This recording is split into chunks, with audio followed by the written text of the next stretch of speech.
Cynthia Chin Lee, VP of Programs, and I'd like to thank Aileen Zanger, who couldn't be with us today because she has a cold, and Meredith because she's also co-chairing the Mentorship Program. And we have some great things on the agenda today. First, we're going to have Kathleen Frietas from the Scholarship Committee, because that's really where the Mentorship Program begins. Then I'll talk briefly about how the Mentor Program began, because it's only a few years old. Michelle Hernandez, our honored mentee, will be giving a presentation on some of her recent activity. And we have Jocelyn LaRuse, who is a mentor from previous years, who's going to talk about her experience in the Mentor Program. Then we'll have some time for Q&A. So first I'd like to introduce Kathleen, and Kathleen's been a very active member. She's co-chair of the Local Scholarships Program, and she also she's co-chair for Coastside Hope. She was also VP of Membership for 3 years and VP of Programs. So Kathleen, thank you for telling us about scholarships. Thank you. I feel like I prepared this and I'm preaching to the choir, but it's always a good reminder to know about scholarships, and in particularly, this is our time when we are trying to recruit. So what I found interesting is, we need some data. 53 years of giving scholarships, 118 since we started. We started with $500. Now we have given out the last 2 years $4,000 to this year. Past year was 4,000 each. Thank you, Sue Hatfield, who is our emeritus, and she's still a very, very valuable member of the group.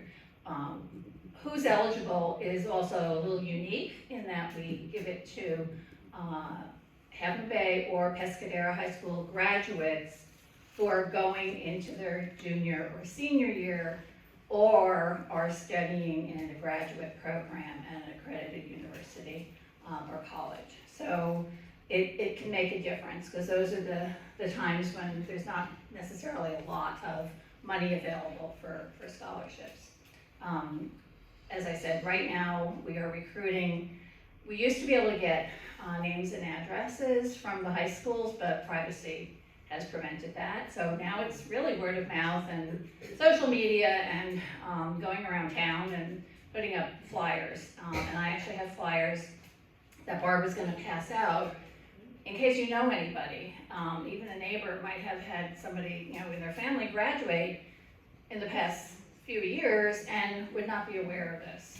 So it's just, we really would like to. At this point, we only have 5 applicants, and we generally have 10 to 12 at this time. And our deadline is March 28th. Pardon? We have 5. Yeah. So we would like to have a greater representation. Claudia? Kathleen, is it possible that somebody could go to the high school and talk to one of the groups or one of the classes and tell them about the scholarship program? But they're not eligible at the high school. I know, Yeah. they may have sisters or brothers. We put it up we brought it up to the high school. It's been in the newsletter. Oh. Yeah, we just found that out, and that's how we got another applicant. So yeah, any other ideas, we are definitely welcome them, because it's just not been, Sheila and I went to Alice, Coastside Hope, Pescadero High School, Half Moon Bay High School, Chamber of Commerce. Chamber of Commerce was great. They put it on their website. And Chris Lynn actually personally put it out on Nextdoor. And Sheila's had it out on Nextdoor. She's going to repeat it. So again, if just even, like I said, word of mouth, you need to tell people too. Because Michelle is a great representation. Yes. Movement? Is there somebody going down to movement? Yes, I'll take it Tuesday. Oh, good. Thank you. Oh, thanks. That's great. Yeah, it's just, the more that we have, the application it's pretty extensive. I mean, they have to, pull together some data, but what really makes a difference is those essays. I will tell you, those essays kill you. They are so heartfelt, and what each of our scholarship recipients have done to achieve to be where they are today is just, it's very heartwarming. So that's, you know, a really, really big part of this whole process. And we have 5 readers, we have a rubric that we follow, and oftentimes it can be really interesting, you know, to have that conversation. So now I'm gonna put on my Coastside Gives hat, because we wouldn't have the money to give out scholarships without Coastside Gives. It's our biggest fundraiser. We have other great fundraisers, you know, Holiday House has really helped, and so has Theater Bash, but to be able to give out $4,000 scholarships, and we've got, as we would love to be upping that amount as much as possible. We have a goal of $12,000 this year. We're being conservative because it is a tough economy, but our theme is the ripple effect. So one small thing can create a greater impact. So if you think of throwing a stone into a puddle, it will ripple out. So that is our goal, is to try to get as much as we possibly can through even the smallest donations will be appreciated.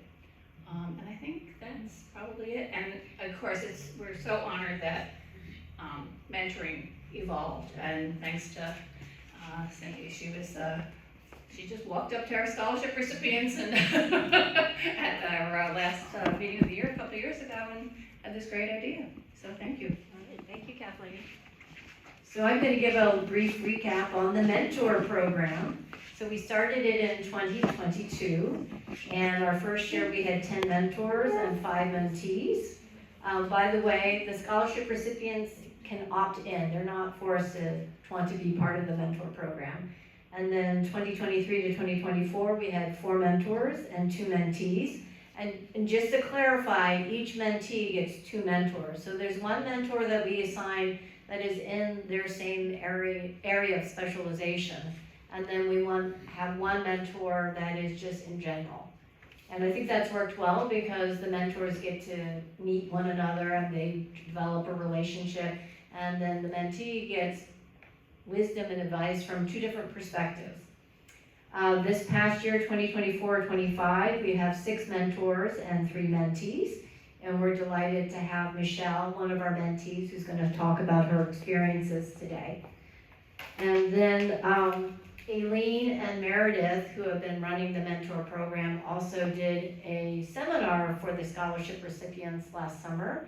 And thanks to support from the whole membership and the board, we'll probably try to do that again.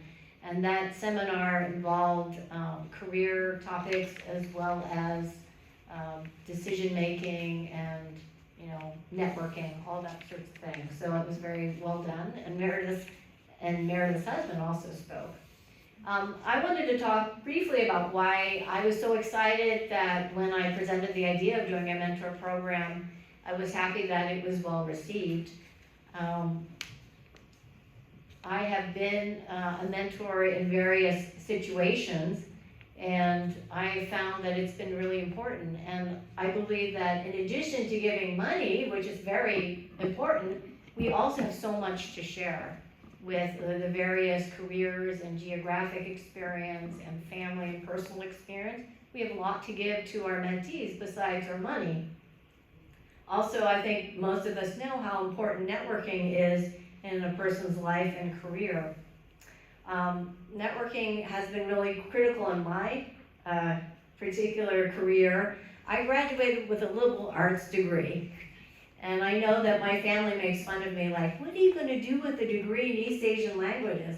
Well, thanks to networking, I was actually able to have a pretty successful career as a tech writer and manager of tech writers, and I know that networking made that possible to have a career. Also, because it was so important to me, I actually, before I wrote children's book, the first book I wrote is called It's Who You Know, Career Strategies for Making Effective Personal Contacts. And this is old and out of print now, but it really did have a big impact on my life. And I'm also kind of excited. I don't think anyone here reads Chinese, but that book was bought by a Taiwan publisher and translated into Chinese. So there it is. Yay. And in my career, I've worked for like Sun Microsystems, Oracle, and been a mentor in my career with formal HR programs as well as a mentee. And I'm also a mentor for a State Department program called Tech Women, which I've mentioned to a few people. And that State Department program brings women in STEM from Africa, Central Asia, and the Middle East over to the US once a year. And I've been able to coach some of these Tech Women Fellows. In particular, I coach teams from Zimbabwe, Cameroon, South Africa, and Lebanon. So it's been a very rewarding experience. And I think the other thing that I would say is it's as rewarding for the mentor as the mentee. I get really validated and I feel a lot of joy from being able to coach people. One other thing that I will say is that I was actually on the scholarship evaluation team for the Gates Millennial Scholars. I don't know if Bill and Melinda Gates are pretty famous for their scholarship program.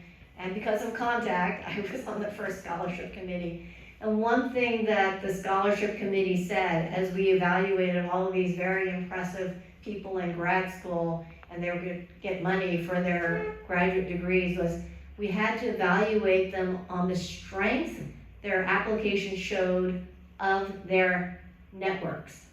So that was something we're explicitly told. So I think that they realize how important networks are in a person's life. So I will joke that I was talking about networking before Mark Zuckerberg of Facebook was born. All right, now it's my pleasure to introduce Michelle. She is